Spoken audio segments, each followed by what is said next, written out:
Hello, I'm Steve Nave with the Actors Showcase, and I'm sitting next to one of my favorite actresses in all the world, legendary actress Terry Moore. Terry, welcome to the Actors Showcase. How are you? I'm all right. You're looking great. Thank you. So are you, Steve. It's good to be here and not have to get up and do a scene. That's right. So, Terry, thank you again for being a guest on our show. Now, I consider yourself a legend. I hope I'm not being out of line because... Steve, you have to be a legend when you've been in the business since 1940. Wow. 1940. I mean, how many stars are living that started in the business at that age? And you're doing extremely well, I might add. In February, it will be 70 years. Wow. I just turned 80. Wow. Yeah, wow. You look fantastic. Thank you. Really incredible. I've meant to bring my new book along today. It's called How Do You Stay So Young? And it's what I learned from every star I ever worked with, starting with Mary Pickford right up to John Travolta. And I have in it Audrey Hepburn, Princess Grace, and Jackie Kennedy. We were all born the same year. Wow. I'm still here. Wow. They're not, but I learned a great deal from those beautiful ladies. Gee. Any big names or just those people? But if anyone reads it, it's really enchanting, I think, because I really tell wonderful stories about them and what I learned from them. Well, you know, I treasure every conversation we have because you're kind of like a walking encyclopedia. You not only knew you not only knew the other stars, but you being a star and working with them and everything, you must have had an incredible life and experience in the film industry. Well, also being married to Howard Hughes helped, but he didn't help with my career, though, because he was jealous of every man that I worked with. The only one he wanted me to work with was Mickey Rooney, so Mickey and I ended up doing several pictures together. Wow. And what a great actor he is. Oh, yes. You know, he never quite got the credit, I don't think, I mean, he could sing and dance and do impressions and a great actor. Well, the Thalians are honoring him this year, so he's being honored, and he was so great to work with. The first movie I worked with him on, his father died, and he got the word and went right in and did a huge monologue. I mean, it was 3 pages. Wow. And the next movie, his wife was murdered that we did. Oh, that's right. Yeah.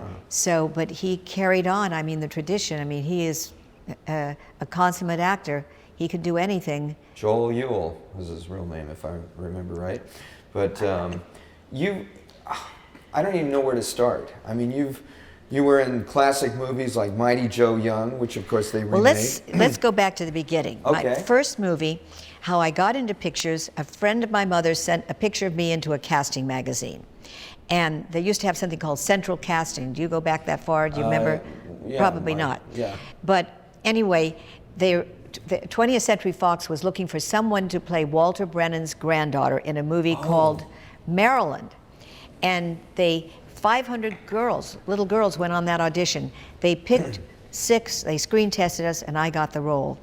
And I had braces on my teeth, and my mother went, and parents, which couldn't afford to, they had them all taken off so I'd get the role. And the first thing they asked me was, would I mind having braces put on my teeth? So I had to go back and get them on. And in that movie, she has to ride the role. Yeah, there's about horse racing or something, isn't it? Yes. It was a follow-up to the movie Kentucky that Walter Brennan played, the same Kentucky Which colonel. he won an Academy Best Supporting Actor, if I'm not mistaken, Yeah. He won like the first 3 out of 4 or 5 years that they gave the award. So anyway, I had to learn, they asked me if I could ride, if I was a good horsewoman. And you said? Of course. Of course you can ride. I love horses, I could ride, I'm an expert rider. You had to ride bareback, standing up. Well, it was Washington's birthday that weekend. They didn't have the 2 presidents' birthdays together then. I went out that weekend, I learned to ride, and boy, I ran that horse standing up, and I did all my stunts. Wow. Now, looking back, do you think it was a little scary time to do that? I mean, when you're young, you don't even think about stuff. You don't even think about it. And then I went on always doing other actors or actresses as children or playing them, their daughter. I played Victor Mature and Rita Hayworth's daughter in a movie called My Gal Sal. Wow. I played Cary Grant's daughter in a movie called I can't even remember the name of it. Doesn't matter. Then the Howards of Virginia. Oh, okay. And then I played Ingrid Bergman as the child in Gaslight. Wow. So I did all those things. Oh, and after I played Victor Mature's daughter, 10 years later, I played opposite him. And he said, yeah, and 10 years from now, you'll be my mother. Was Victor Mature a really cool guy? Oh, he was a real cool guy. Yeah. I loved him. I've loved most of the actors I've worked with. They've been the coolest. So we were talking about Tyrone Power was your favorite actor to work on. Did you do 2 films with him? No, I just did one with him. The Khyber Rifles. King of the Khyber Rifles, which was the second CinemaScope movie ever made. And I made the first CinemaScope movie ever made with Robert Wagner called Beneath the 12-Mile Reef. Now, that was the first one. King of the Khyber Rifles was the second one. And the third movie that was made was The Robe, but they released it first because it was such a huge, movie. Oh, right. Huge. Yeah, I love that movie too. That was a great movie. I did too. And the sequel, Demetrius and the Gladiator. Demetrius, yes. Yeah. And of course, I worked with Victor Mature, who played that and played Samson too. Yes. The best actor I ever worked with and the best director, I had them both on the same movie, and that was Man on a Tightrope, which was after I did started in my grown-up career. Right. And I'll go back to that. But the best actor ever was Frederick March. Really? Of course, he won 2 Academy Awards. Back to back. Oh, yeah. And Elia Kazan directed it, and I was spoiled forever after working for him. And he called me a female Marlon Brando, and I did all my own stunts again. I went on, we made it in Germany. We did it with a little flea-bitten circus that escaped from Czechoslovakia into free Germany. And every night I would go on with a circus and do a horse act or do an elephant act. Wow. And that's one of the things I love so about movies is you get to do things that you would never do. I mean, I really believed I was that circus girl going on night after night. And when one of the elephants died, they sent another elephant, and I had to train it. I learned to train elephants in my career. How long did you work on that? Oh, I worked on that about 3 months, and it was most exciting. So your original name was Maria Ospinskaya? Is that no? I'm sorry. What was your name? My original name was Helen Coford. Then it was changed to Judy Ford, and because of Judy Garland, they changed it to Jan. And believe it or not, I was the first person ever called Jan, and they did it because I was born in January, and Jan Ford made 7 letters. Now, the most sought-after role in all of Hollywood was at Columbia Studios, and it was a movie called Return of October. And it was about a girl who lives with her Uncle Willie, who's a racetrack enthusiast, played by Jimmy Gleason. Do you remember him? Sure. And very thin Jimmy. He was in Arsenic and Old Lace and about 500 other movies. Oh, yeah. And so Uncle Willie is always saying, honey, if I ever die, I swear I'll come back as a horse and win the Kentucky Derby. And when he does, the character in there named Terry, she finds a racehorse with all Uncle Willie's characteristics and thinks this is surely Uncle Willie come back to win the Derby, the thing he wanted most while living. Well, they tested everybody in this town, from Marilyn Monroe to Shirley Temple, tested for that role.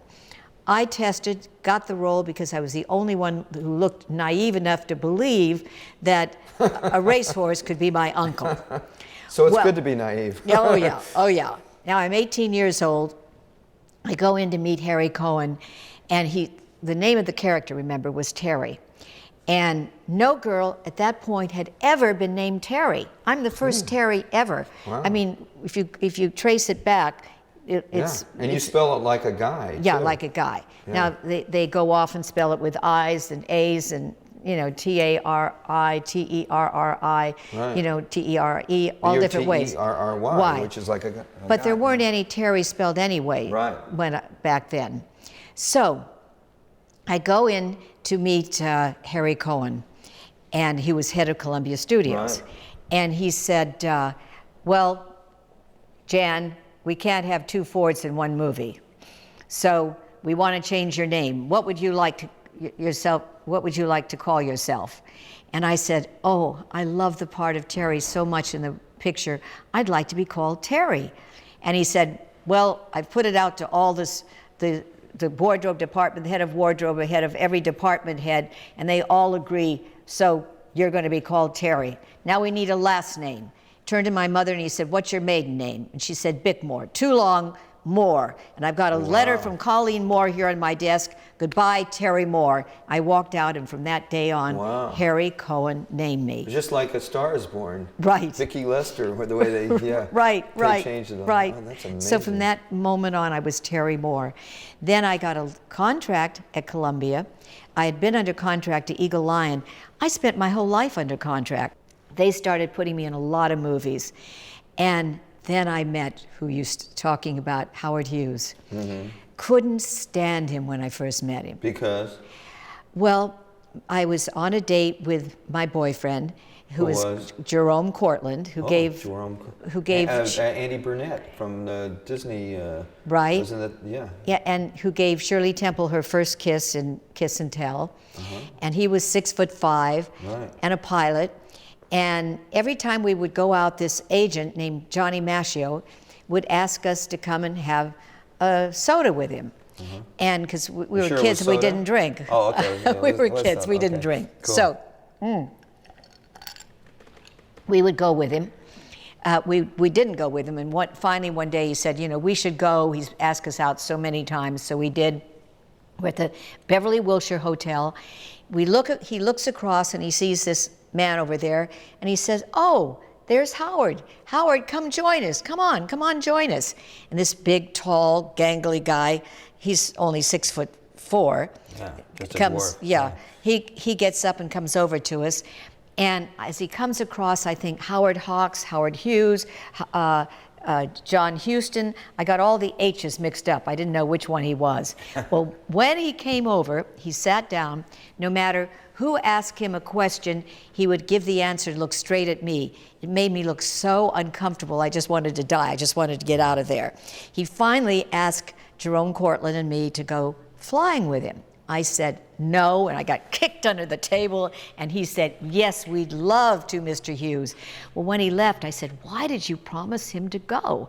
And he said, don't you know he's the greatest test pilot? He's flew around the world. He's the greatest pilot in the world. I want to play his life story.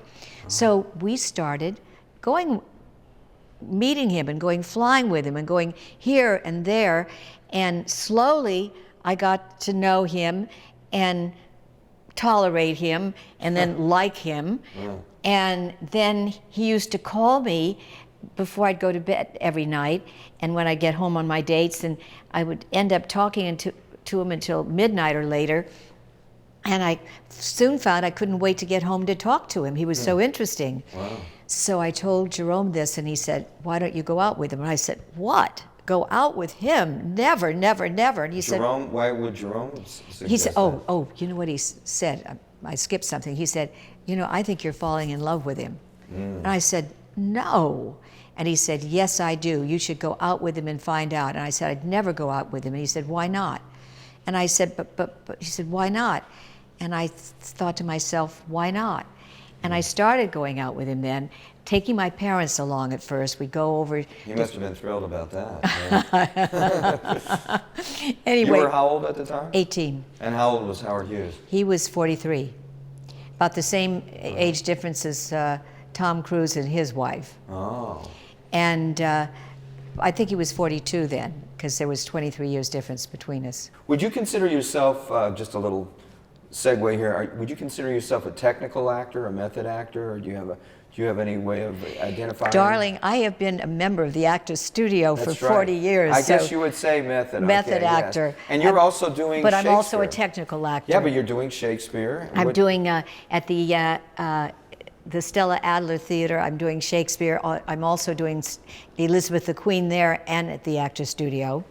And I'm doing both. I work at Stella Adler Theater, and then with Joanne Linville, and then I work, she's an Actors Studio member, and was married to Mark Rydell, who directed on Golden Pond. Yeah. And at the Actors Studio. John Wayne and the Cowboys, which was a great. Right, but I go back and forth. I really, it's a lifelong project doing Lady Macbeth and doing. Well, you've worked with all Elizabeth the classic actors from before. and you're working with young actors today. What advice would you give to the viewing audience that are watching this show from around the world? How do you make a living in this business? How do you survive? How do you make a living? How do you survive? You get a job as a waiter or waitress, and then you study. And I'm working with all these young players from all over the world. They've come in at the Stella Adler Theater. It's very hard to get into the Actors Studio because you don't pay, and like they had 20 auditions last week and not one person made it. And even if you do make it, you only become an observer, and you have to be an observer for a year and then take another test to see if you get in or not. So it's not easy. But you can't study too much. And while you're studying, if you get into a theater group, I mentioned the Stella Adler group because I know that, but there's a lot of others that you do plays at the same time, and you have showcases where people come and see you, and then you get on things like Actors Access and so forth. God help you if you can find an agent. They're hard to find. The big agents don't want you until you've done something, but you just have to get yourself out there, and the important thing is activity begets activity. Stay active, stay in front of people, do workshops like you have, Steve, where you get up and you do scenes and casting directors come and they see you. I think that's the most important thing, a way to get jobs. Now, you keep yourself in such great shape. Do you think that's an important part of an actor's career? I mean, do you really watch what you eat, and do you exercise all the time, or how do you stay so beautiful? Well, as I say, I wrote a book about that, but 3 days a week, Monday, Wednesday, and Friday, I do I work out in a boot camp with a captain from West Point. Tuesdays and Thursdays I do yoga. Were you a sergeant or what? A captain from West Point. No, yeah. But what are you? I just wondered what you were. I'm just a plain old private. And I mean, it's hard. It's a real workout. And Tuesday nights I do a rowing class, and Tuesdays and Thursdays. What do you row down at Marina Del Rey, or what kind of rowing? It's called Indo rowing. Okay. Indo rowing, but it's the same thing. And with an Olympic.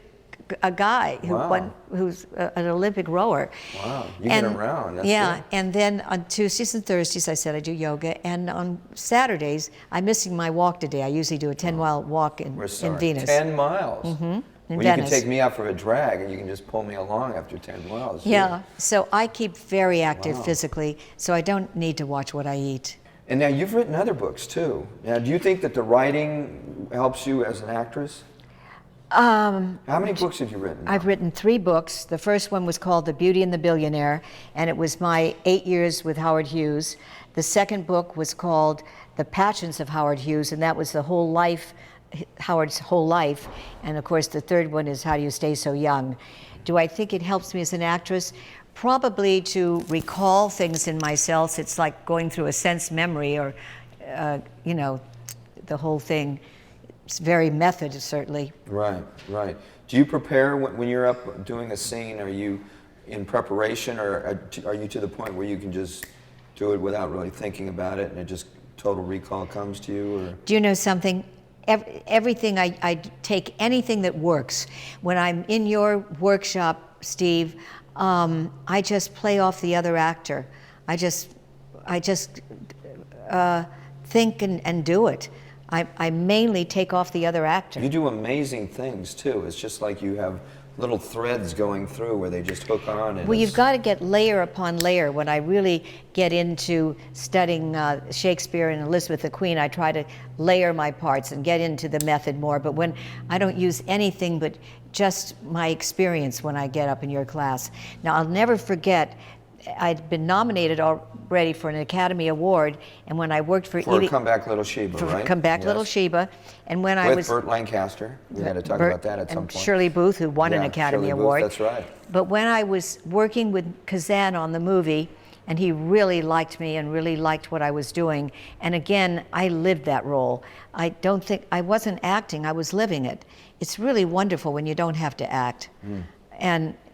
I most of the time don't feel like I'm acting. I really like to get in and live the role. But he told me I wanted to be a member of the Actors Studio. And he said, no, I don't want you to work with Lee Strasberg. When you get back to the States, because we were in Germany, I want you first to work with Sandy Meisner, Next was Stella Adler, and then Lee Strasberg. And Why that order? He felt that one would lead me to the other. Oh, okay. Yeah, that Sandy was better for the basics, and Stella would give me the time and working on time and place and props and all of that I needed, and then on to Lee, right, who was much more technical, much more method. And was Steve McQueen in with Sandy Meisner when you were there? No. Okay. No, but the one I loved all three of them. The one I got the most out of was Stella, and I have the most beautiful letter from both Stella and Kazan telling me that I was one of the best actresses they worked with. Wow.